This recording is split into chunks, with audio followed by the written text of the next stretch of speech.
Welcome to education hub.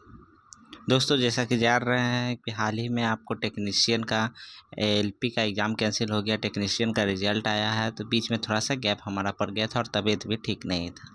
ठीक, तो उसी से संबंधित में चलिए अब हम लोग आते हैं एनटीपीसी की ओर वापस से लौटते हैं। और इसमें हम लेकर आपके लिए आए हैं बायो का जो क्वेश्चन है वो हमेशा से एनटीपीसी में पूछे गए हैं। रेलवे के किसी भी एग्जाम में जो बायो के क्वेश्चन है हमेशा से आपको पूछे जा रहे हैं। तो चलिए उसी के संबंध में वन लाइनर जितने भी हैं हम लोग स्टार्ट करते हैं, फिर से अपने ट्रैक पे हम लोग लौट कर आते हैं वापस क्योंकि एनटीपीसी का एग्ज़ाम आपको नहीं तो जून जुलाई में हो सकता है या उससे पहले भी ले सकता है। चलिए इसी के साथ स्टार्ट करते हैं हम लोग।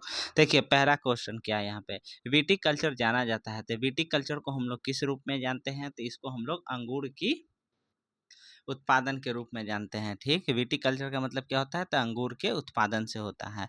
जैविक के जगत में होने वाले कार्य, गुण और पद्धति के अध्ययन के इस ज्ञान को क्या कहा जाता है? ठीक, मशीनी जगत के उपयोग करने को क्या कहा जाता है? तो ऐसे ज्ञान को हम लोग बायोनिक्स के नाम से जानते हैं। किस नाम से जानते हैं? तो बायोनिक्स कहते हैं। नेक्स्ट आते हैं हम लोग क्वेश्चंस पे। शुष्क जलवायु के लिए भली भांति अनुकूल पेड़ पौधे को क्या कहा जाता है? तो शुष्क जलवायु के लिए भली भांति अनुकूल पेड़ पौधों को हम लोग क्या कहते हैं? तो मृदु वृद्धि कहते हैं। ठीक, नेक्स्ट क्वेश्चन आता है पैलियो। ठीक, पैलियो वनस्पति के अंतर्गत अध्ययन करते हैं। तो किसका अध्ययन करते हैं? तो देखिए शैवाल, जंतु, जीवाश्म, फफूंद, इनमें से किसी का अध्ययन नहीं करते। पैलियो वनस्पति भी किसी और चीज का अध्ययन किया।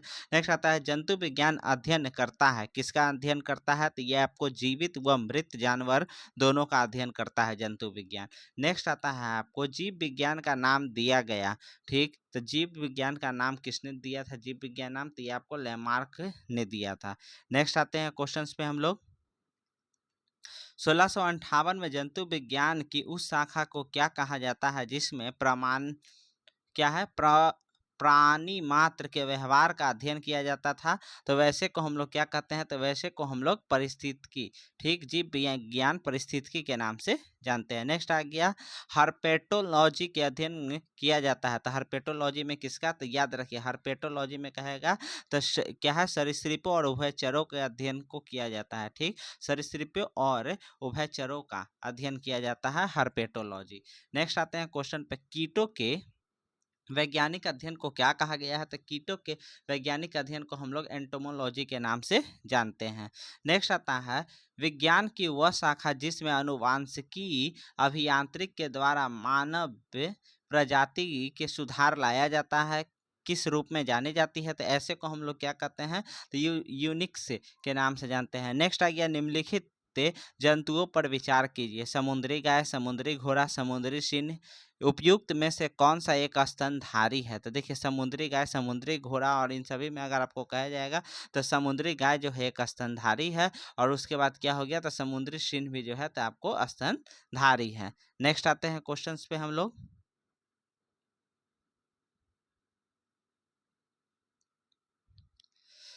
देखिए अब आ गए क्लासिफिकेशंस ऑफ लिविंग ऑर्गेनिज्म। देखो जीवों के निम्नलिखित प्रकारों पर विचार कीजिए। सबसे पहले चमगादड़, मधुमक्खी और उसके बाद आपको आ गया पक्षी। उपयुक्त में से कौन सा परागनकारी होते हैं? तो देखिए इसमें ये तीनों जो है चमगादड़ ये सभी जो होते हैं तो परागनकारी होते हैं। नेक्स्ट आता है 1664 में की 16 अच्छा ये कीट संवर्धन क्या है? ये 1664 क्वेश्चन है, सॉरी गलती हो गया।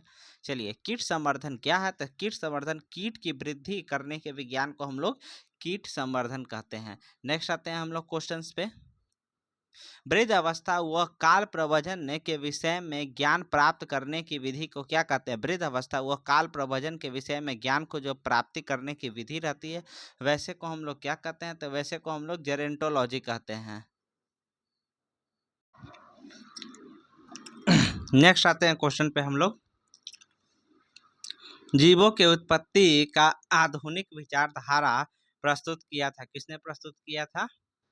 तो ये आपको हो गया ओपेरिन ने किया था। किसने प्रस्तुत किया था दोस्तों? तो ओपेरिन ने किया था। नेक्स्ट आते हैं क्वेश्चंस पे हम लोग। निम्नलिखित में से कौन सा एक जीव अन्य तीन जीवों के वर्ग का नहीं है? तो देखिए एक अलग होगा, बाकी तीन एक ही वर्ग में आते होंगे। जैसे केकड़ा, बिच्छू, मकड़ी और बरूथी, ये सभी जो आ गए तो ऑर्थोपोडा से आ गए, लेकिन केकड़ा जो है आपको ये अलग हो जाता है। निम्नलिखित में से कौन सा एक भारत का राष्ट्रीय जलीय प्राणी है?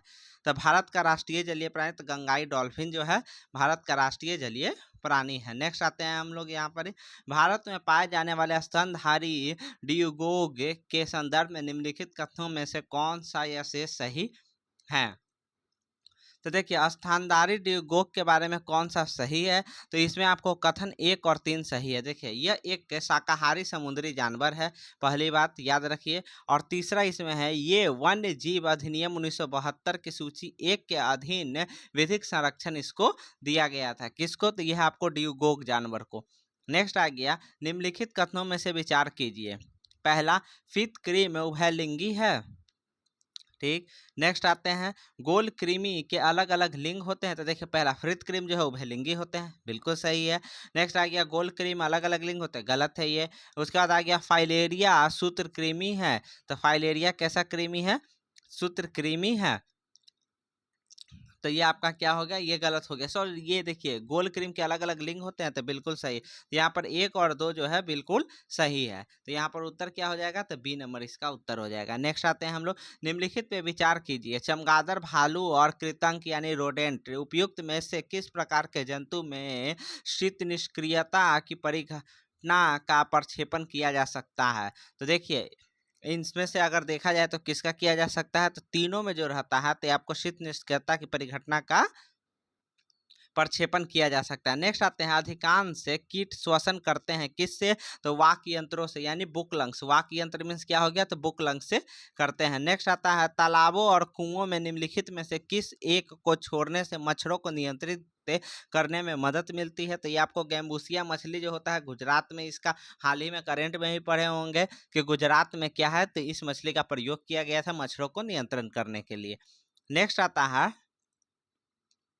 मच्छरों के नियंत्रण हेतु होने वाली कीटभक्षी मछली कौन सी है? तो गैम्बूसिया मछली ही हो गया। फिर से ये रिपीट हो गया क्वेश्चन।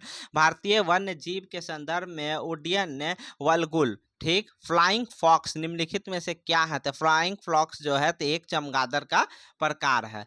नेक्स्ट आते हैं, पांडा की कुल पांडा भी उसी कुल का है जिसका कि डैश है। तो पांडा किस कुल से संबंधित है? तो भालू के कुल से संबंधित। निम्नलिखित में से कौन सा कथन सही नहीं है? गोल क्रीम में कोई परिषद तंत्र नहीं होता है। ठीक। उसके बाद आता है आपको, सभी एकाइनोडर्मेटा सजीव प्रजक होते हैं। तो ये देखिए ये आपको जो है गलत है। बाकी देखिए गोलकृमि में परिषद तंत्र नहीं होता है। ठीक। अस्थिल मछलियों का वाताश्रय आमतौर से विद्यमान होता है। उपस्थित सब मछलियों में निषेचन आंतरिक होता है।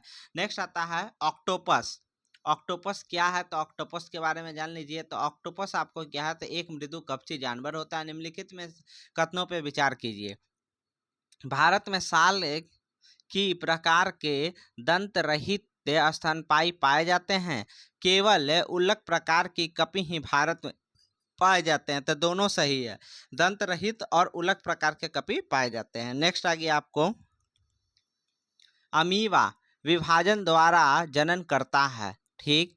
देखिए ये कथन हो गया। कारण, सभी एक कोशिकीय जीव अलैंगिक विधियों से जनन करते हैं। अब इसमें उत्तर क्या हो जाएगा? तो देखिए ए और आर तो दोनों सही बात है, क्योंकि ये दोनों सही है और आर जो है ए का सही स्पष्टीकरण दे देता है।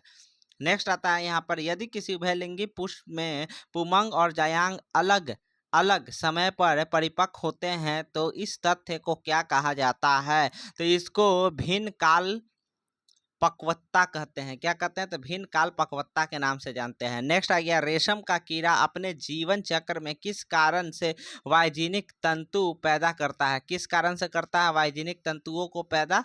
तो ये आपको करता है किससे? तो ये आपको कोशिका यानी प्यूपा की मदद से करता है। नेक्स्ट, तो आज के लिए बस इतना ही। मिलते हैं हम लोग हम नेक्स्ट वीडियो में। धीरे धीरे ही फिर से हम स्पीड बढ़ा देंगे। 200-300 क्वेश्चन आपको डेली जैसे कराते थे वैसे कराने लगेंगे लिए। तब तक के लिए थैंक यू। जो भी हमारे चैनल पे नए हैं वो लाइक करें, सब्सक्राइब करें, शेयर करें और बेल आइकन को प्रेस कर दे। Thank you.